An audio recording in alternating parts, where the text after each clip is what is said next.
Hi everyone, ഇന്നത്തെ snacks banana വെച്ചിട്ടുള്ളതാണ്. Banana ഇങ്ങനെ അരിഞ്ഞെടുത്തിട്ടുണ്ട്. ഒരു കപ്പ് പഞ്ചസാര നന്നായിട്ട് ഇളക്കി ഉരുക്കിയെടുക്കണം. അപ്പോൾ ഈ പഞ്ചസാര നന്നായിട്ട് ഉരുകി വരുന്നുണ്ട്. ഇതിലേക്ക് വലിയ സ്പൂൺ ഗീ ചേർക്കണം.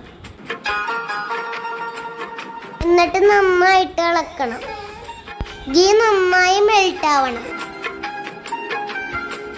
ഗീ നന്നായിട്ട് മെൽറ്റായി വന്നിട്ടുണ്ട് കേട്ടാ. പിന്നെ അതിലേക്ക് പായം ഇട്ട് കൊടുക്കുക.